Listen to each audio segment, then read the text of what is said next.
Hello everyone, welcome back to our YouTube channel. আজ আমরা সপ্তম শ্রেণীর ভূগোল পাঠ্য বইয়ের অন্তর্গত নবম অধ্যায়, যে অধ্যায়টির নাম রয়েছে এশিয়া মহাদেশ, সেই অধ্যায়ের 94 নম্বর পৃষ্ঠা থেকে আজ আমরা পড়ব। তো চলো শুরু করে যাক।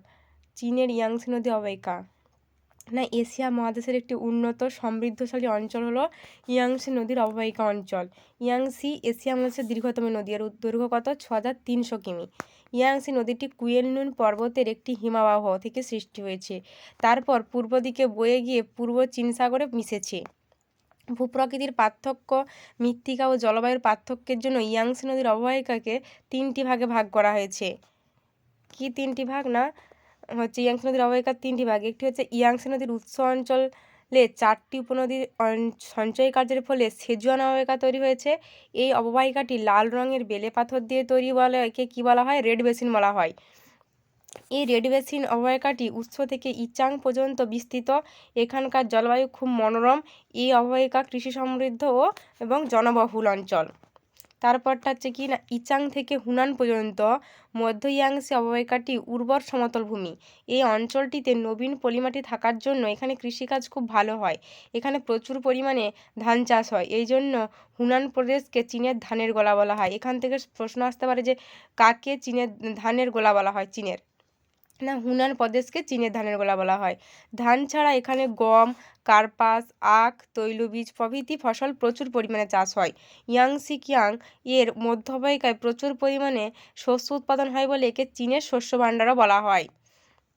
তারপর হচ্ছে হুনান থেকে চীন সাগরের প্রবাহনা পর্যন্ত অঞ্চলটি ইয়াংসি নদীর অবদ্বীপ অঞ্চল। ইউরোপ মহাদেশের হল্যান্ডের মতো এই অঞ্চলটিতে বহু জলাভূমি, খাল ও সমুদ্র থেকে উদ্ধার করা জমি বা পোল্ডার ভূমি দেখা যায় বলে এই অঞ্চলকে কী বলা হয়? এশিয়ার হল্যান্ড বা চীনের হল্যান্ড বলা হয়। নিবিড় কৃষি পদ্ধতিতে প্রচুর ফসল উৎপন্ন হয়। এই অঞ্চলে অবস্থিত সাংহাই চীনের বৃহত্তম শহর, শিল্পকেন্দ্র ও শ্রেষ্ঠ বন্দর। কার্পাস বয়ন শিল্পের উন্নতির জন্য একে কী বলা হয়? চীনের ম্যানচেস্টার বলা হয়। ইয়াংসি অববাহিকার অর্থনৈতিক সমৃদ্ধির কারণ কি? কৃষির উন্নতি। কৃষি উন্নতি কারণ ওখানকার অনুকূল জলবায়ু, উর্বর পলিমাটি, বিস্তীর্ণ সমভূমি কৃষিতে সহায়ক। খনিজ সম্পদের প্রাচুর্য কয়লা, আকরিক লোহা, তামা, দস্তা, টাংস্টেন প্রভৃতি খনিজের প্রাচুর্য আছে। তারপর হচ্ছে উন্নত পরিবহন ব্যবস্থা, পর্যাপ্ত জলসম্পদ।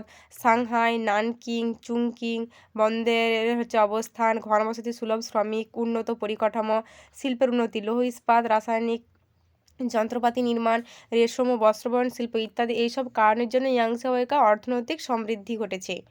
পরবর্তী পৃষ্ঠায় কী বলা আছে? জাপানের টোকিও ইয়াকাহামা শিল্পাঞ্চল। জাপানের প্রধান 4টি দ্বীপের বৃহত্তম দ্বীপ হলো কি? হনশু দ্বীপ। হনশুর পূর্বাংশের 7টি অঞ্চল নিয়ে কান্টো সমভূমি গঠিত হয়েছে। এগুলো হলো কি? গানমা, তোজিকি, ইবারকি, সাইতামা, টোকিও, চিবা এবং কানাগাওয়া। এই সমভূমির জনবসতি অত্যন্ত ঘন। গোটা জাপানের 3 ভাগের 1 ভাগ লোক এই অঞ্চলে বসবাস করে। টোকিও উপসাগরকে কেন্দ্র করে এই সমভূমি বিস্তার লাভ করেছে। টোকিও উপসাগরের ধারে গড়ে উঠেছে বেশ কিছু ছোট বড় শহর। যেমন কী কী শহর আছে? Tokyo, Yokohama, Kawasaki, Chiba. এই শহরগুলোর বৈশিষ্ট্য হলো সমুদ্র সান্নিধ্য। সমুদ্রের ধারে অবস্থিত হওয়ায় শহরগুলোতে প্রত্যেকটিতে বন্দর আছে। বন্দরগুলো জাপান তথা পৃথিবীর অন্যান্য দেশের বন্দরের সঙ্গে যোগাযোগ রক্ষা করে। আমদানি রপ্তানি বাণিজ্যে বন্দরগুলো অত্যন্ত গুরুত্বপূর্ণ। এই বন্দরগুলোর ওপর নির্ভর করে কান্টো সমভূমিতে গড়ে উঠেছে জাপানের শ্রেষ্ঠ শিল্প এলাকা কি? কিহিন শিল্পাঞ্চল বা টোকিও ইয়াকাহামা শিল্পাঞ্চল। এখানে টোকিও ইয়াকাহামা শিল্পাঞ্চলের ছবি দেওয়া রয়েছে। এদিকে কান্টো সমভূমির ছবি দেওয়া রয়েছে। টোকিও ইয়াকাহামা শিল্পাঞ্চল। টোকিও কি? জাপানের রাজধানী টোকিও। তাহলে জাপানের রাজধানীর নাম কি? টোকিও। একদিকে যেমন জাপানের বৃহত্তম শহর, বন্দর এবং বৃহত্তম শিল্প বাণিজ্য কেন্দ্র, তেমনি অন্যদিকে জাপানের শিক্ষা সংস্কৃতির পীঠস্থান। ইয়াকাহামা কি? হনশু দ্বীপের দক্ষিণ দিকে টোকিও থেকে প্রায় 30 কিমি দূরত্বে অবস্থান করছে কি? ইয়োকোহামা, জাপানের দ্বিতীয় বৃহত্তম শহর। ইয়োকোহামা জাপানের সর্ববৃহৎ বন্দর। টোকিও বন্দরের কাছে উপসাগরের গভীরতা কম, তাই বড় বড় জাহাজ এই টোকিও বন্দরে প্রবেশ করতে পারে না। ইয়োকোহামা এই দেশের বৃহত্তম বহির্বন্দর হিসেবে কাজ করে। পরবর্তী কী বলছে? টোকিও ইয়াকাহামা শিল্পাঞ্চলের শিল্প কি? কার্পাস বস্ত্র বয়ন শিল্প, পশম শিল্প, পশম, কাগজ, খাদ্য প্রক্রিয়াকরণ, জৈব প্রযুক্তি, লৌহ ইস্পাত, মোটর গাড়ি, বিমান নির্মাণ, ইলেকট্রনিক্স, তথ্য প্রযুক্তি। টোকিওর সমস্যা কি না অত্যন্ত জনবহুলতা, জমির অভাব, সীমাবদ্ধ পরিবহন আর পরিবেশ দূষণ। আর সমাধানের পথ কী হবে? সমস্যা থাকলে নিশ্চয়ই তার সমাধানের পথও আছে নাকি? কলকারখানাগুলো অন্যত্র সরিয়ে নিয়ে যাওয়া, বিশেষত চিবা ইবারাকি শহরে সরিয়ে নিয়ে যাওয়ার কথা ভাবছে জাপান সরকার। ইয়াকাহোমা শিল্পাঞ্চলের বিশেষ বৈশিষ্ট্য কী বৈশিষ্ট্য না গোটা বিশ্বকে নগর পরিকল্পনার ব্যাপারে নতুন দিশা দেখিয়েছে এই শহর। জাপান সরকার কর্তৃক 2008 সালে আদর্শ পরিবেশ বান্ধব শহর হিসেবে স্বীকৃতি পেয়েছে। শিল্প দূষণ প্রতিরোধ করতে সক্ষম হয়েছে। শিল্পের পাশাপাশি কৃষিকাজকে সমান গুরুত্ব দেওয়া হয়েছে। বর্জ্য পদার্থের সঠিক ব্যবস্থাপনা এবং পুনর্ব্যবহার করা হয়েছে। পতিত জমি পুনরুদ্ধার এবং জমির বিন্যাসের ওপর গুরুত্বও দেওয়া হয়েছে। তার পরবর্তী বিষয় কি দক্ষিণ পশ্চিম এশিয়ার তৈল বলয় না খনিজ তেল উত্তোলনে দক্ষিণ পশ্চিম এশিয়ার দেশগুলো পৃথিবীর শ্রেষ্ঠ স্থান অধিকার করে। সারা পৃথিবীতে যত পরিমাণ খনিজ তেল সঞ্চিত আছে তার 60% আছে কি এই অঞ্চলে। পৃথিবীর মোট খনিজ তেল উত্তোলনের প্রায় 30% এই অঞ্চলে উত্তোলিত হয়। এখানকার প্রধান খনিজ তেল কি না উত্তোলনকারী দেশগুলো হলো কি সৌদি আরব, ইরাক, ইরান, কুয়েত, বাহারানি ইত্যাদি। সৌদি আরব পৃথিবীর বৃহত্তম উপদ্বীপ, আরব উপদ্বীপের বৃহত্তম রাষ্ট্র। উষ্ণ মরুভূমির প্রধান সৌদি আরবের পৃথিবীর 26% খনিজ তেল সঞ্চিত আছে। দক্ষিণ পশ্চিম এশিয়ার জনবসতি কম, তাই খনিজ তেলের চাহিদাও বেশি নয়। সেই কারণে যে পরিমাণ খনিজ তেল উৎপন্ন হয় তার বেশিরভাগটাই কি রপ্তানি করা হয়। আধুনিক যন্ত্রনির্ভর সভ্যতা খনিজ তেলের উপর নির্ভরশীল। যানবাহন চালাতে বিদ্যুৎ উৎপাদন করতে হয়। কারখানার যন্ত্রপাতি সচল রাখতে খনিজ তেল অপরিহার্য। তাছাড়া প্লাস্টিক, কৃত্রিম রবার, রং, কৃত্রিম তন্তু এই ধরনের বহু জিনিস তৈরিতে খনিজ তেল ব্যবহার করা হয়। এখানে একটা তথ্যের মতন একটা টিকার মতো দেওয়া আছে যে বিশ্বের বাজারে খনিজ তেলের দাম কত হবে, কোন দেশ কত পরিমাণ খনিজ তেল বিদেশে বিক্রি করবে, সবটাই ঠিক করে কি ওপেক।